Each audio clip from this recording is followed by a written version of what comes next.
ॐ श्रीराम राम रामेति रमय रामं मनोरमे सहस्रनामं तत्तुल्यं रामनामं वरानने। ॐ आपदामपहर्तारं दातारं सर्वसम्पदां लोकाभिरामं श्रीरामं भूयो भूयो नमाम्यहम्। Namaskar. Namaskar. Today we read chapter 63, which has 26 verses. Brahma pays a visit to Vishwamitra at Pushkara and regards him with the status of Rishi. There he feels enamored by Menaka, a celestial nymph, who was sent by Indra to distract him, and enjoys life with her for 10 years. At last he realizes his folly and retires to the Himalayas, where he renews his austerities and is rewarded with the status of Maharishi by Brahma. Still dissatisfied, he proceeds with his austerities with renewed vigor. आज हम बालकांड के त्रिषष्टितमः सर्गः अर्थात 63वें सर्ग का पठन पाठन एवं श्रवण करेंगे, जिसमें विश्वामित्र को ऋषि एवं महर्षि पद की प्राप्ति तथा मेनका द्वारा उनका तपोभंग तथा ब्रह्मर्षि पद की प्राप्ति के लिए उनकी घोर तपस्या का वर्णन किया गया है। इसमें 26 श्लोक हैं। पूर्णे वर्ष सहस्रे तु वृत सनातम महामुनिम अभ्यगच्छन् सुराः सर्वे तपः फलची कीर्षवः।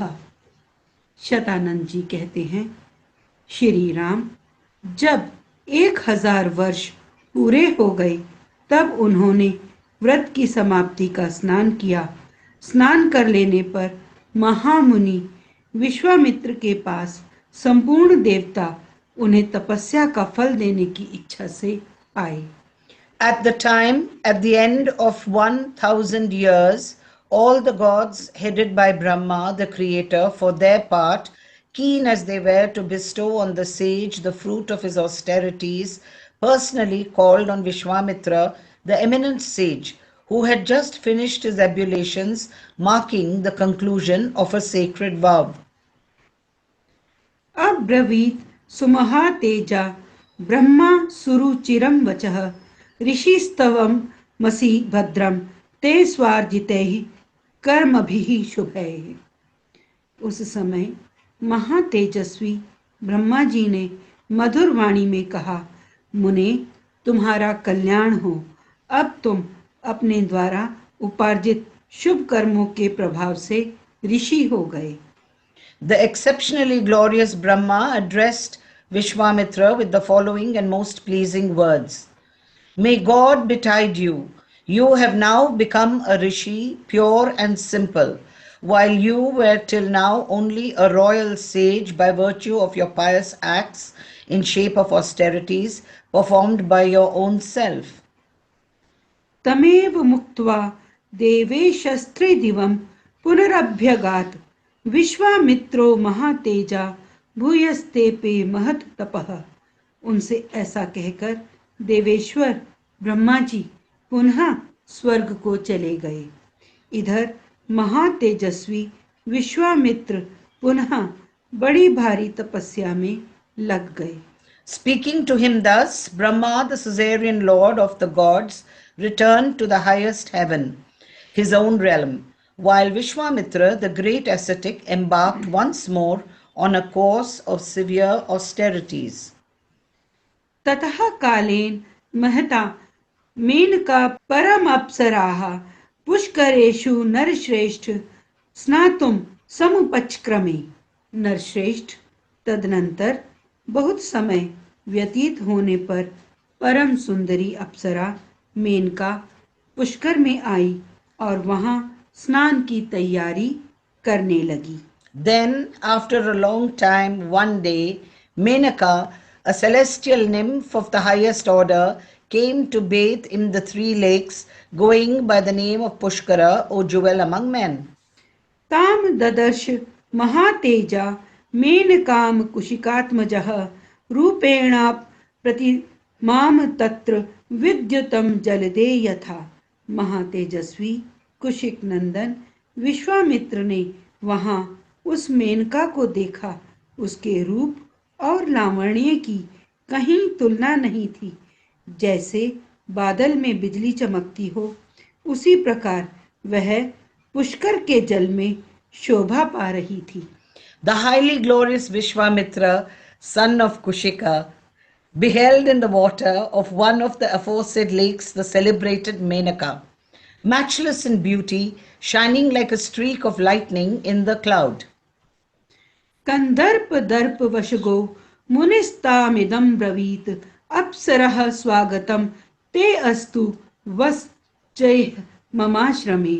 उसे देखकर विश्वामित्र मुनि काम के अधीन हो गए और उससे इस प्रकार बोले, अप्सरा, तेरा स्वागत है, तू मेरे इस आश्रम में निवास कर।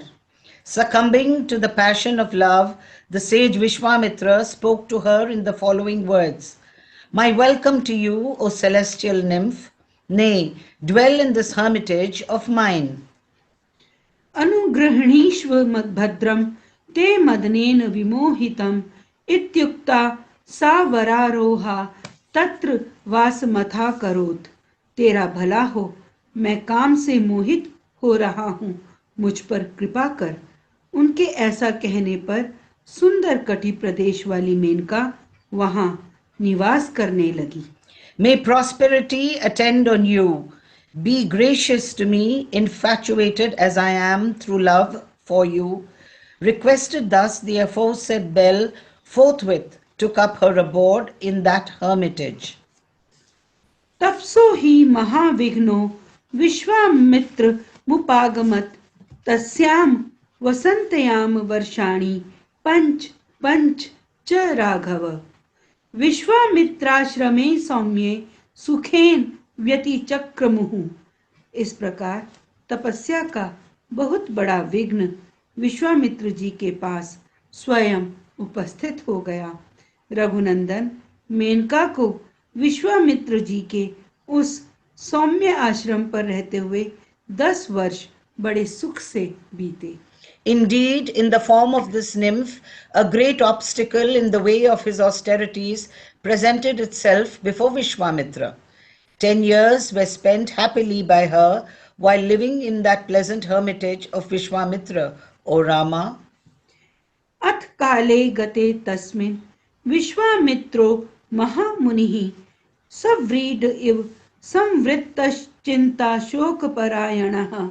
इतना समय बीत जाने पर महामुनि विश्वामित्र लज्जित से हो गए, चिंता और शोक में डूब गए।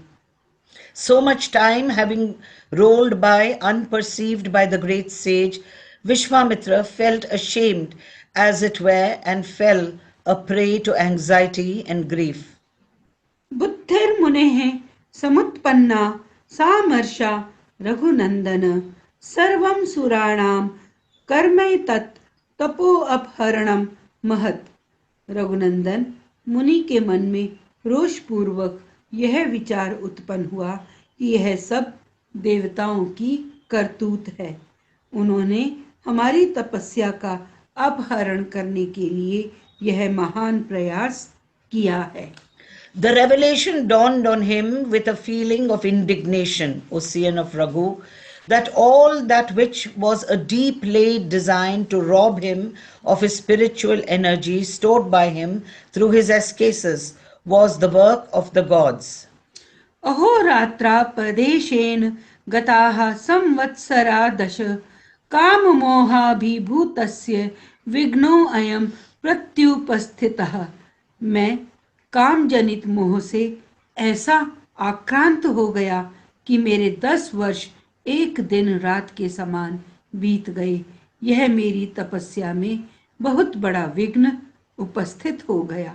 He said to himself, 10 long years have rolled by me as though it were a day and a night. Overwhelmed as I was by infatuation, born of the concupiscence, this is nothing but an obstacle come in my way. Sighing deeply with this thought, the said Vishwamitra, the foremost of sages, felt depressed through remorse. स निःश्वसन मुनिवरः पश्चात्तापेन दुखितः। ऐसा विचार कर मुनिवर विश्वामित्र लंबी सांस खींचते हुए पश्चाताप से दुखित हो गए। भीतामप्सरं सं दृष्ट्वा वेपन्तीं प्राञ्जलिं स्थितां मेनकां मधुरैर्वाक्यैः विसर्ज्य कुशिकात्मजः उत्तरं पर्वतं राम विश्वामित्रो जगामः। उस समय मेनका अप्सरा भयभीत हो थर थर कांपती हुई हाथ जोड़कर उनके सामने खड़ी हो गई। उसकी ओर देखकर कुशिक नंदन विश्वामित्र ने मधुर वचनों द्वारा उसे विदा कर दिया और स्वयं वे उत्तर पर्वत हिमवान पर चले गए।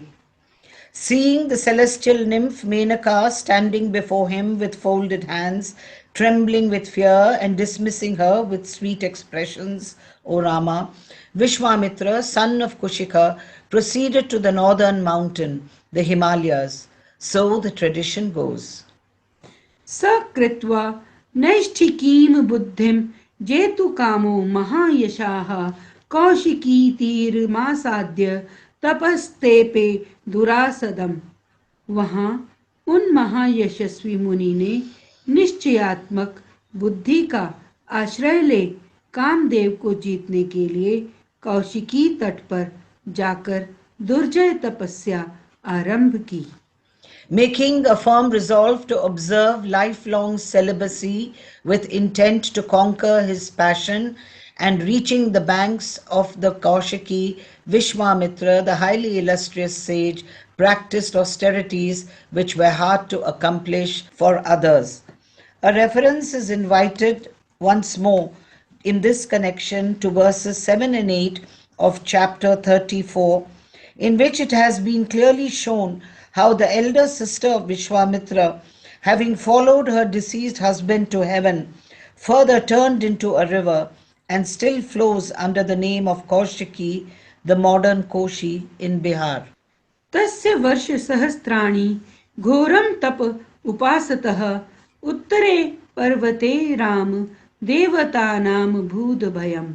श्री राम वहां उत्तर पर्वत पर 1000 वर्षों तक घोर तपस्या में लगे हुए विश्वामित्र से देवताओं को बड़ा भय हुआ। Fear entered the mind of the gods when they saw Vishwamitra practicing terrible austerities on the northern mountains for thousands of years past. आमन्त्रयन् समागम्य सर्वे सर्षि गणाः सुराः महर्षि शब्दं लभताम साद्वयं कुशिकात्मजः। सब देवता और ऋषि परस्पर मिलकर सलाह करने लगे। ये कुशिक नंदन विश्वामित्र महर्षि की पदवी प्राप्त करें, यही इनके लिए उत्तम बात होगी। Approaching Brahma, all the gods accompanied by hosts of rishis prayed to him as follows. May yonder Vishwamitra, son of Kushika, deservedly receive the title of Maharishi, an eminent seer. देवतानां वचः श्रुत्वा सर्वलोक पितामह अब्रवीन मधुरं वाक्यं विश्वामित्रं तपोधनम्। महर्षे स्वागतं वत्स तपसोग्रेण तोषितः महत्वं ऋषि मुख्यत्वं ददामि तव कौशिक। देवताओं की बात सुनकर सर्वलोक पितामह ब्रह्मा जी तपोधन विश्वामित्र के पास जा मधुर वाणी में बोले, महर्षि तुम्हारा स्वागत है। वत्स कौशिक, मैं तुम्हारी उग्र तपस्या से बहुत संतुष्ट हूँ और तुम्हें महत्ता एवं ऋषियों में श्रेष्ठता प्रदान करता हूँ। Hearing the intercession of the gods, Brahma, the progenitor of the entire creation, addressed the following sweet words to Vishwamitra, whose only wealth was his asceticism. Hail, O eminent seer, pleased with your severe austerities, O dear child, I hereby confer on you the distinction in the shape of the foremost rank among the rishis, O son of Kaushika. ब्रह्मणस्तु वचः श्रुत्वा विश्वामित्र स्तपोधनः प्राञ्जलिः प्रणतो भूत्वा प्रत्युवाच पितामहम्। ब्रह्म ऋषि शब्दमतुलं स्वार्जितैः कर्मभिः शुभैः यदि मे भगवन्नाह ततो अहम विजितेंद्रियः। ब्रह्मा जी का यह वचन सुनकर तपोधन विश्वामित्र हाथ जोड़ प्रणाम करके उनसे बोले, भगवान, यदि अपने द्वारा उपार्जित शुभ कर्मों के फल से मुझे आप ब्रह्मर्षि का अनुपम पद प्रदान कर सकें तो मैं अपने को जितेंद्रिय समझूंगा। Hearing the boon of Brahma, Vishwamitra, however, whose only wealth was his asceticism, replied to Brahma, the progenitor of the entire creation, with folded hands as follows, bending low with humility. If your holiness used for me the eminent epitaph Brahma Rishi, a Brahmana seer, which has no equal in my eyes, as earned through pious acts performed by myself, only then I should consider myself as having thoroughly conquered my senses. तमुवाच ततो ब्रह्मा न तावत् त्वं जितेन्द्रियः यतस्व मुनि शार्दूल इत्युक्त्वा त्रिध्वं गतः। तब ब्रह्मा जी ने उनसे कहा, मुनि श्रेष्ठ, अभी तुम जितेंद्रिय नहीं हुए हो, इसके लिए प्रयत्न करो। ऐसा कहकर वे स्वर्ग लोक को चले गए। Thereupon Brahma replied to him, You have not been able to conquer your senses. Strive further, O tiger among sages. Saying so, he rose to the highest heavens, the Brahmalok. विप्रस्थितेषु देवेषु विश्वामित्रो महामुनिः ऊर्ध्वबाहुर्निरालम्बो वायुभक्ष स्तपश्चरन्। देवताओं के चले जाने पर महामुनि विश्वामित्र ने पुनः घोर तपस्या आरंभ की। वे दोनों भुजाएं ऊपर उठाए बिना किसी आधार के खड़े होकर केवल वायु पीकर रहते हुए तप में संलग्न हो गए। On the gods having dispersed, the eminent sage Vishwamitra resumed his austerities, standing with his arms lifted upwards, living on air alone and remaining without any abode. धर्मे पंच तपा भूत्वा वर्षा स्वकाश संश्रयः शिशिरे सलिलेशायी रात्रयहानि तपोधनः एवं वर्ष सहस्त्रम ही तपो घोरमुपागमत। गर्मी के दिनों में पंचाग्नि का सेवन करते, वर्षा काल में खुले आकाश के नीचे रहते और जाड़े के समय रात दिन पानी में खड़े रहते थे। इस प्रकार उन तपोधन ने 1000 वर्षों तक घोर तपस्या की। Nay, the ascetic, whose only wealth was his asceticism, remained seated in the midst of 4 fires, one in each quarter, and the sun as the 5th overhead in summer, in open air during the rains, and standing in water for days and nights during the winter. In this way, indeed, he practiced terrible austerities for 1000 years. तस्मिन् संतप्यमाने तु विश्वामित्रे महामुनोः संतापः सुमहानसीत् सुराणां वासवस्य च। महामुनि विश्वामित्र के इस प्रकार तपस्या करते समय देवताओं और इंद्र के मन में बड़ा भारी संताप हुआ।